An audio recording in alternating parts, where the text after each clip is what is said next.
Dans cette vidéo, je vais te montrer comment créer une campagne d'achat de trafic pour booster les résultats de ton SEO, de ton référencement naturel. Alors, petit disclaimer, 3 choses à savoir. Ça ne fonctionne pas à tous les coups. Chaque site, chaque stratégie est unique et réagit différemment. Deuxièmement, j'ai eu des sites, par exemple 7, 8e, où j'ai obtenu des coups de boost et j'ai gagné 3-4 positions en moins de 24 heures. Mais ce qu'il faut savoir, c'est qu'au bout de 3-4 jours, j'ai repris mes positions initiales. Donc, je suis passé peut-être de la 7e position à la 3e, puis je suis retourné de la 3e à la 5e, puis à la 7e. Donc, rien n'est éternel et il faut trouver des méthodes alternatives pour justement essayer de conserver ce boost-là sur le long terme. Et troisièmement, si tu n'es pas positionné dans le top 10 de ton mot-clé avec ton URL, je pense que tu as bien d'autres techniques sur lesquelles tu dois te former et mettre en application au lieu de t'intéresser directement à l'achat de trafic, à la manipulation de CTR et d'autres techniques comme ça, un peu plus avancées, dédiées à aller chercher une 3e position, une 2e, voire être positionné en premier lorsque tu es parmi le top 10. Mais si tu es 50e, va bosser ton contenu, va bosser ta technique, va bosser tes backlinks. Avant de commencer cette vidéo, pense bien sûr à mettre un like et un commentaire. Je t'en remercie infiniment. Ça permettra de soutenir mon travail et de faire ranker cette vidéo dans YouTube et dans Google. Donc, petit commentaire, prends 5 secondes. Voilà, tu mets ce que tu veux dans les commentaires. Tu peux me demander une recette de quiche Lorraine ou me demander une question SEO. Tant que tu mets un commentaire, ça va me faire ranker. Je te remercie. Revenons à nos moutons. Il faut savoir qu'il existe une multitude de plateformes d'achat de trafic où tu peux créer 2 types de campagnes principalement. Donc, tu as les campagnes de pop-up où tu mets par exemple 10 $ et tu vas acheter 20 000 visiteurs français provenant d'un navigateur Google Chrome. Deuxièmement, tu peux acheter du trafic sur les push notifications. Vous savez, c'est ce qui s'affiche un petit peu en bas à droite généralement de votre ordinateur où tu peux mettre une petite image et une petite phrase. Donc, tu as moins de visiteurs, mais les gens qui cliquent, ils sont plus qualifiés. OK ? Parce que la pop-up, ça s'affiche directement sur leur ordinateur. Donc, ils n'ont rien demandé. Donc, ça, c'est les 2 types de trafic que tu peux acheter. Moi, généralement, j'achète du trafic pop-up. C'est vraiment le plus simple. Et ça a marché plein de fois dans mon cas.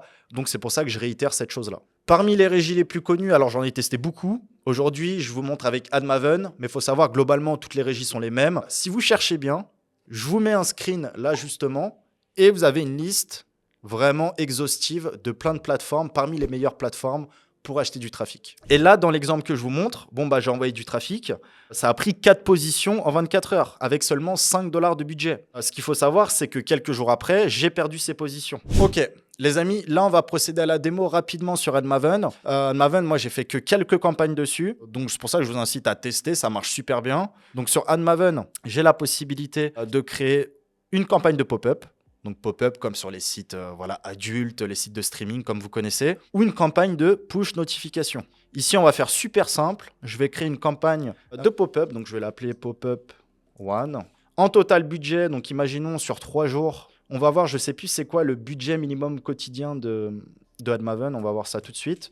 Donc je vais mettre par exemple 30 $ et 10 $ par jour. Le coût par vue par défaut, 1 centime, ça veut dire coût par 1000 globalement. Donc en gros, ce que ça va me coûter pour 1000 impressions, ça va être 10 $. Donc, on va plutôt le mettre comme ceci pour avoir un CPM. J'aimerais par exemple avoir pour 3 $ ou même pour 2 $, j'aimerais avoir 1000 visiteurs.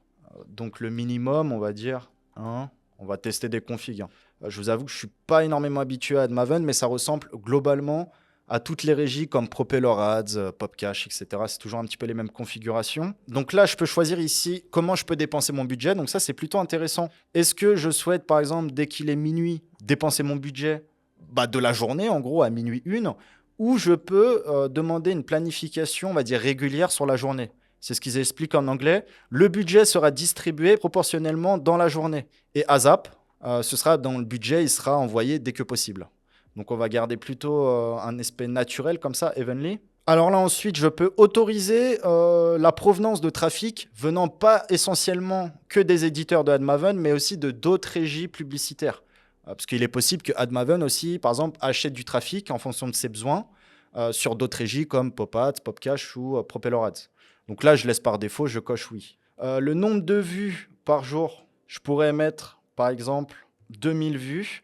Après, ça peut être une méthode qui peut permettre de dire « Ok, je mets 10 $ de budget par jour. Par contre, l'idéal, ce serait d'avoir 2000 vues par jour Donc au final, je ne vais pas dépenser 10 $, mais je vais dépenser 6 $. Ça peut être un bon moyen parce que certaines régies te disent il faut que tu dépenses au minimum 20-30 $ par jour. Donc des fois, il y a des méthodes pour caper en fait et dire ok, je peux dépenser 30 $, mais avec mon paramétrage, on n'arrivera pas à dépenser les 30 $. Donc ça peut être un bon moyen, pour ceux qui ont déjà testé, vous comprenez ce que je dis, de limiter les dépenses. Parce que envoyer 30 $ par jour, ça peut faire parfois un sacré budget qui est pas nécessaire. Conversion per day, bon, je m'en fous, là je mets n'importe quoi. View par IP, bah, bien sûr il faut une vue par IP. Je ne veux pas payer 5 fois la même vue de la même personne qui a la même IP. Next. Donc vous voyez, là je pourrais paramétrer plus en profondeur. Mais le mieux, c'est l'ennemi du bien. Je crois que c'est ça la citation. Donc en soi, je ne suis pas un expert en achat de trafic, je suis totalement un débutant, mais avec la compréhension débutante et un peu de bon sens, on peut faire déjà de très belles choses. Donc là, si je cherche les locations, donc les endroits, donc par exemple, on va mettre Europe, voilà, on va prendre un peu de France, allez, par exemple, Germanie, Belgium et Suisse, allez. Là, bien sûr, je peux faire du day parting, du hour parting, donc choisir un petit peu quand je vais envoyer le trafic. Je pourrais me dire, OK, mon pic de trafic quotidien sur le site, il est entre 9 h et midi.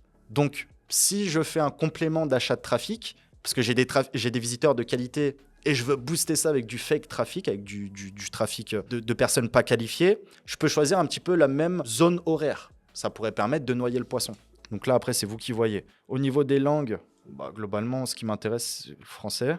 Donc là, on va plutôt tout désélectionner et on va se garder que le français. Au niveau des systèmes, donc là, c'est vous qui faites un petit peu votre tri.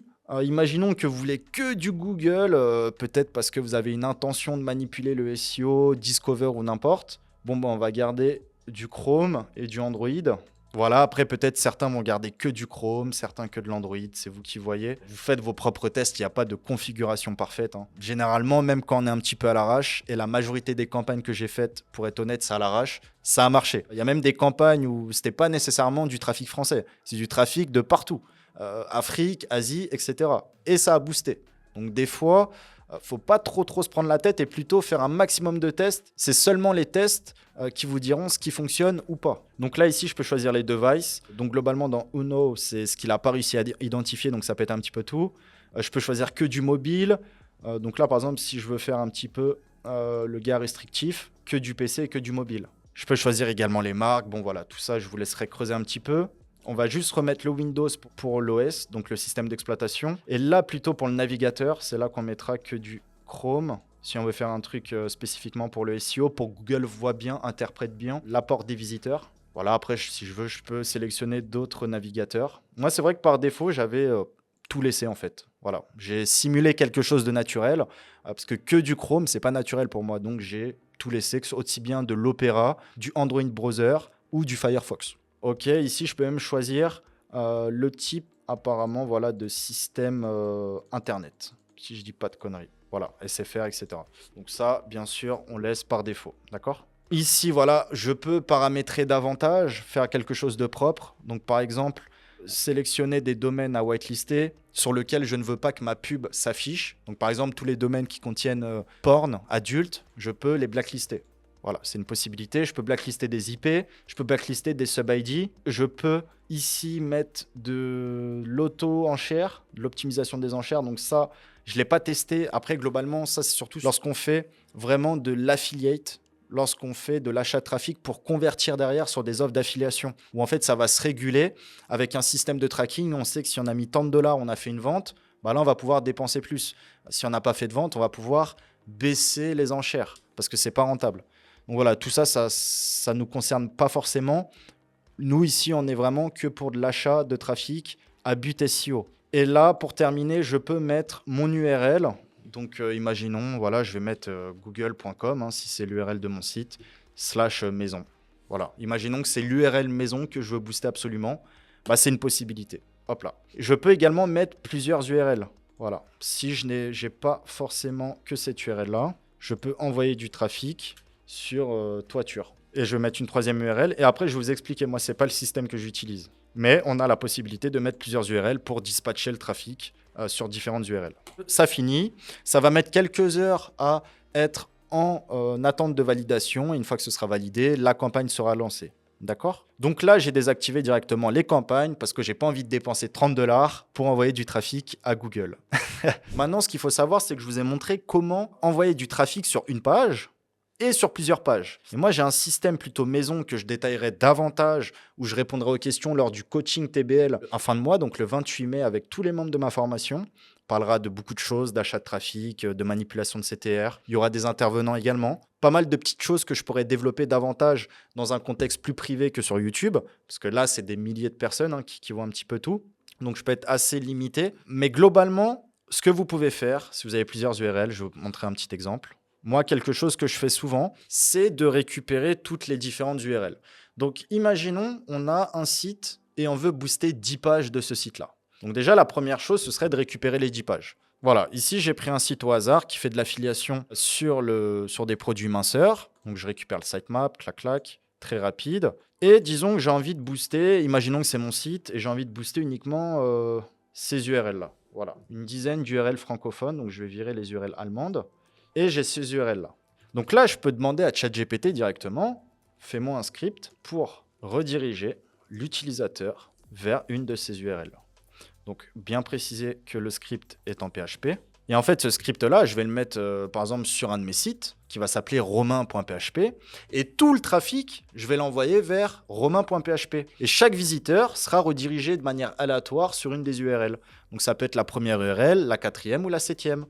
Ça, c'est un système que j'ai beaucoup utilisé, même avant l'achat de trafic, notamment quand je manipulais des Google Suggest ou des YouTube Suggest. Je vous parle de ça il y a peut-être 4-5 ans facile, voire même un peu plus. Donc ce système-là est très simple à faire, c'est un code PHP, ça va rediriger directement. Donc si vous avez tous les jours 1 $, 10 $, ou même plus 20 $ de trafic que vous achetez de manière quotidienne, vous pouvez modifier les URL de votre fichier, mettre 3 URL, en mettre 30. Demain, vous faites un site de spam, vous voulez tester l'achat de trafic sur un site de spam, vous récupérez le sitemap, vous mettez les 100 URL, vous envoyez du trafic sur chaque URL. Ça ne marche pas, on retire et on prend 10 URL qui sont 10 backlinks de notre site et 10 URL qui sont 10 parasites qu'on a fait. On essaye d'envoyer du trafic, on voit ce que ça donne. Donc voilà, il faut faire un maximum de tests pour voir ce qui marche et ce qui ne marche pas.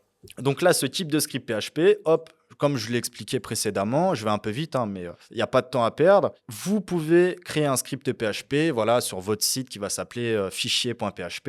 Et ici, sur AdMaven, hop, donc déjà, je vais virer tout ça. Et vous envoyez le trafic vers mon site.com qui va s'appeler file.php. Voilà. Tous les jours, il y aura du trafic qui sera envoyé et qui sera réparti de manière aléatoire vers les différentes URL. Okay. Maintenant, et avant de terminer cette vidéo, là où on peut aller encore plus loin, c'est la possibilité de rajouter des URL avec des redirections. Donc, typiquement, si je vais sur Twitter, ici, hop, donc là, il y a des gens qui vont cliquer, tac, copier l'adresse du lien. Regardez, je me retrouve avec une URL en t.co. Je peux également faire ceci, Google Maps. Je vais mettre ma petite URL, donc par exemple, qui va être celle-ci. Alors, je ne sais pas qui est le propriétaire du site. J'ai vraiment pris un site aléatoire. C'est peut-être même un membre de la formation. Je prends cette URL-là. Et regardez, quand je clique dessus, hop, j'ai une redirection. Donc, je récupère la redirection qui est ici. Hop. Donc, on va la récupérer. On va la copier-coller. Et en fait, c'est cette URL-là. Donc, regardez l'URL. Ce qui va faire la différence, c'est le source égale doc. Parce qu'il y a certaines URL Google qui ne redirigent pas d'un coup, qui vont demander de cliquer sur un bouton afin d'être redirigé. Que là, en navigation privée, on est bien redirigé directement vers l'URL. Donc en théorie, on envoie du trafic depuis Google et Google redirige notre trafic vers le site Espace Pharma. Donc c'est pas trop mal. Ça veut dire que c'est des visiteurs en provenance des sites très trustés comme Google, comme Twitter, comme LinkedIn, comme Facebook et comme plein d'autres sites très connus où vous pouvez créer des intermédiaires. Donc, vous créez vous-même vos intermédiaires. Là, j'en ai créé que 2. Mais par contre, je pourrais typiquement créer même plusieurs URL. Donc, par exemple, je mets cette URL-là et je régénère un t.co à partir de cette URL-là. Parce que si vous mettez plusieurs fois la même URL, ça va vous générer le même lien t.co. Mais par contre, si je mets, regardez, juste un petit truc après, ça va me créer une nouvelle URL en t.co.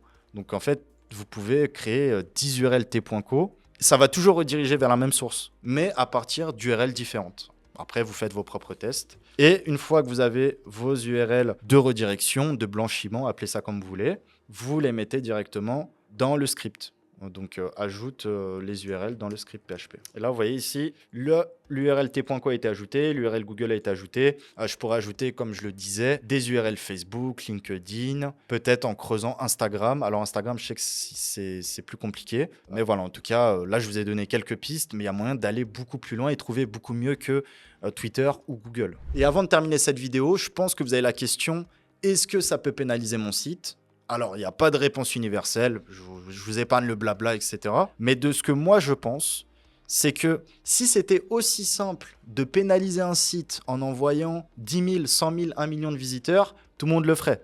Personnellement, tout ce que j'ai eu, moi, en faisant ces tests-là, c'est soit des sites qui n'ont pas bougé, ou soit des sites qui ont bougé et après qui ont repris leur position au bout d'un certain temps. Mais j'ai pas de sites qui ont reculé.